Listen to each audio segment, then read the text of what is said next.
Hello friends, SK career academy में आपका स्वागत है। आज हम पढ़ेंगे क्लास 12 का मैथ, जिसकी एक्सरसाइज है 7.5। इसमें पढ़ेंगे हम आंशिक भिन्नों का समाकलन। तो सबसे पहले देखेंगे कि आंशिक भिन्नों को हम किस प्रकार हल करेंगे। आंशिक भिन्न हमें उचित परिमेय फलन के रूप में दी गई होगी। किस रूप में दी गई होगी? उचित परिमेय फलन। अब उचित परिमेय फलन किसे कहते हैं? यदि कोई फलन अंश बट्टे हर के रूप में दिया गया है। किस रूप में दिया गया है? यदि कोई फलन अंश बट्टे हर के रूप में दिया गया है, उसके बाद भी अगर अंश की घात है, क्या है? अगर अंश की घात छोटी है। कैसी है? अगर अंश की घात छोटी है और हर की घात बड़ी है तो ये उचित परिमेय फलन होगा। क्लियर? जैसे कि अगर लिखा है हमारा x² + 1 और नीचे लिखा है x³ + 3, ये क्या है? उचित परिमेय फलन होगा। अगर उचित परिमेय फलन नहीं है तो वो कैसा फलन होगा? विषम परिमेय फलन। अब देखेंगे विषम परिमेय फलन क्या होता है। विषम परिमेय फलन भी अंश बट्टे हर के रूप में दिया होता है, लेकिन इसमें एक अलग बात होती है। वो क्या बात होती है? अंश की जो घात होगी, अंश की जो भी हमारी घात होगी, वो या तो बड़ी होगी, या तो हर से बड़ी होगी, या फिर बराबर होगी। क्लियर? वो कैसी होगी? या तो अंश की घात बड़ी होगी हर से, या फिर बराबर होगी। लेकिन ये हर की घात है, या तो छोटी होगी, या फिर बराबर होगी। तो वो कैसा फलन होगा? विषम परिमेय फलन होगा। जैसे कि अगर हमारा x² + 1 ऐसा कुछ दिया है, नीचे भी दिया है x² - 1, तो ये कैसा फलन है? विषम परिमेय फलन है। अगर इस प्रकार का हमारा कोई भी फलन दिया है तो सबसे पहले उसे हम उचित परिमेय फलन में चेंज करेंगे। और हम उसे उचित परिमेय फलन में कैसे चेंज करेंगे? हर का भाग देंगे अंश में। कैसे करेंगे? हर का भाग देंगे अंश में। तो हमने लिख दिया है उचित परिमेय फलन बनाने के लिए भाग देते हैं। किसका भाग देते हैं? हर का भाग देते हैं अंश में। और जो भी हमारा भागफल आता है उसे हम आगे लिख देते हैं, प्लस शेषफल लिख देते हैं, बट्टे भाजक लिख देते हैं। तो ये क्या बन जाएगा हमारा? ये बन जाएगा हमारा उचित परिमेय फलन। अब आइए देखते हैं परिमेय फलन का रूप कैसा दिया गया होगा और हमें आंशिक भिन्नों में कैसे विभाजित करना पड़ेगा। हमारा जो क्वेश्चन है वो इस प्रकार दिया गया होगा। ऊपर होगा कोई रैखिक समीकरण हो सकता है या कोई द्विघात समीकरण हो सकता है, उससे हमें कोई लेना देना नहीं है। लेकिन हम जो हर में है उसे चेक करेंगे कि गुणनखंडों में है कि नहीं है। अगर गुणनखंडों में दिए गए हैं तो a बट्टे पहला गुणनखंड लिखेंगे, प्लस b बट्टे दूसरा गुणनखंड लिखेंगे। अगर हमारा क्वेश्चन है जो घात के रूप में लिखा है, जैसे कि यहाँ पर लिखा है x - a की घात 2। क्लियर? तो सबसे पहले हम a के नीचे लिखेंगे एक घात वाला, यानी कि x - a, प्लस b के नीचे लिखेंगे दो घात वाला, यानी कि x - a की घात 2। अगर यहाँ पर घात 3 होती तो c के नीचे लिख देते x - a की घात 3। अगर हमारा क्वेश्चन इस प्रकार का दिया गया है, ऊपर कोई भी बहुपद हो, उससे कोई लेना देना नहीं है। अगर हर में गुणनखंड के रूप में दिए गए हैं, जैसे कि x - a है, x - b है, x - c है, उसे हम पहले गुणनखंड को a के नीचे लिखेंगे, प्लस दूसरे गुणनखंड को b के नीचे लिखेंगे, प्लस तीसरे गुणनखंड को c के नीचे लिखेंगे। यदि हमारा क्वेश्चन है वो इस प्रकार दिया गया है, एक गुणनखंड है जो रैखिक है और दूसरा गुणनखंड है जिसकी ऊपर घात लगी हुई है, तो सबसे पहले लिखेंगे हम a बट्टे एक घात लिखेंगे इसकी, प्लस b बट्टे दो घात वाला लिख देंगे, प्लस जो रैखिक वाला है उसे लिख देंगे c बट्टे के रूप में। अगर हमारा जो क्वेश्चन है इस प्रकार का दिया गया है, एक जो गुणनखंड है वो रैखिक गुणनखंड है, दूसरा जो गुणनखंड है वो बहुपद के रूप में दिया गया है जिसकी घात 2 है, और उनके गुणनखंड नहीं हो सकते हैं, मतलब जिसके फैक्टर भी नहीं हो सकते हैं, तो उसको हम दो चरों के रूप में लिखेंगे। जैसे कि a के बाद क्या आया है? bx + c। अगर b आ जाता तो उसके बाद लिखते cx + d, उसके नीचे लिखते। क्लियर? तो आइए देखते हैं हम इनके क्वेश्चन किस प्रकार आएंगे और किस प्रकार सॉल्व करेंगे। ये हमारा पहला क्वेश्चन है, इसको हम कैसे लिखेंगे?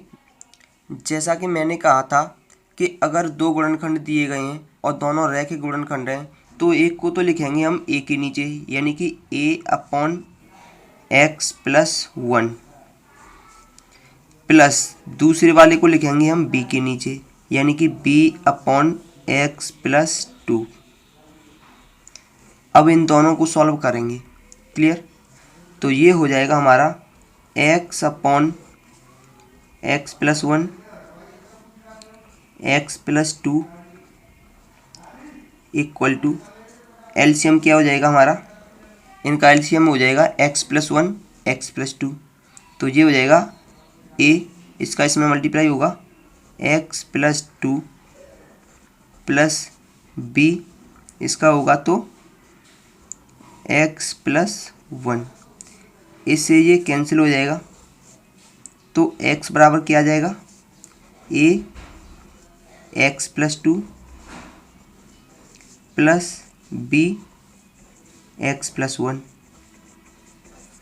क्लियर? अब यहाँ पर निकालेंगे हम a और b के मान। तो a और b के मान कैसे निकालेंगे, सबसे पहले हम a को 0 करेंगे, b का मान निकालेंगे, b को 0 करेंगे, a का मान निकालेंगे। तो देखेंगे a किस पर 0 होगा, अगर x बराबर -2 रख दिया तो ये 0 हो जाएगा। क्लियर? तो लिखेंगे x बराबर -2 पर। अब -2 इधर भी रखना पड़ेगा, इक्वल टू इधर भी रखना पड़ेगा, a -2 plus 2 plus b -2 plus 1। तो ये हो जाएगा -2 इक्वल टू, ये तो 0 हो गया और ये -2 में से +1 जाएंगे तो माइनस के 1 बचेंगे, तो माइनस के b हो गए, तो 1, इससे ये कैंसिल, तो b बराबर कितना होएगा, 2 हो जाएगा। b का मान आ गया। अब हमें a का मान निकालना है, ये तो 0 कर लिया, अब इसे 0 करेंगे, ये 0 होगा अगर x बराबर -1 रख दिया तो -1 रखेंगे, -1 रखेंगे, x की जगह पर इधर भी -1 रखना पड़ेगा और यहाँ पर भी a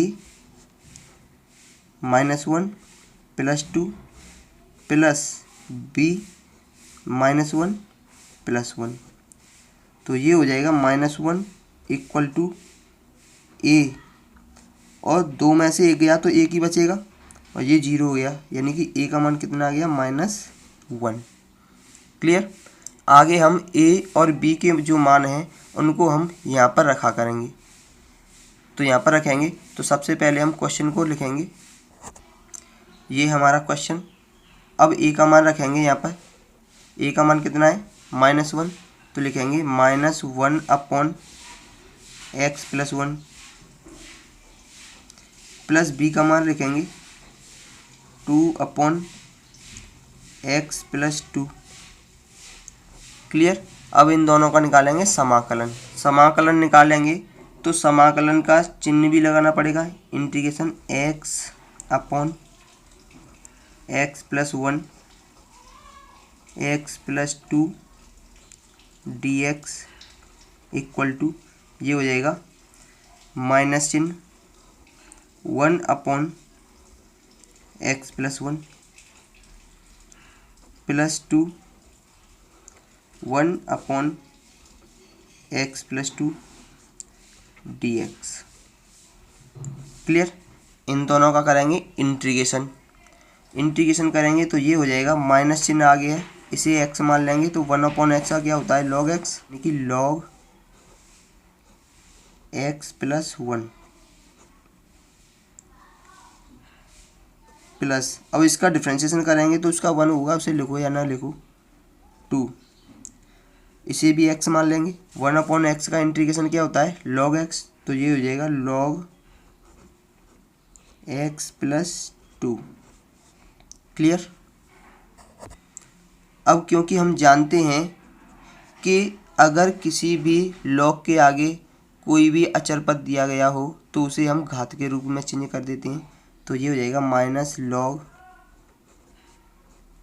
x प्लस 1 प्लस ये 2 का पर पहुंच जाएगी घात में, तो ये हो जाएगा log x प्लस 2 की घात 2 प्लस c। अब क्योंकि log में एक फॉर्मूला होता है log m अपॉन n का, कौन सा होता है, log m minus log n, यानी कि जो भी संख्या हमारी लॉग वाली माइनस की होती है वो कहाँ पर पहुँच जाती है, भाग में पहुँच जाती है। तो ये हो जाएगा लॉग, ये वाली प्लस की है तो ऊपर ही रहेगी, x प्लस 2 का स्क्वायर, ये वाली माइनस की है तो ये नीचे आ जाएगी, x प्लस 1 प्लस c, यही आंसर है।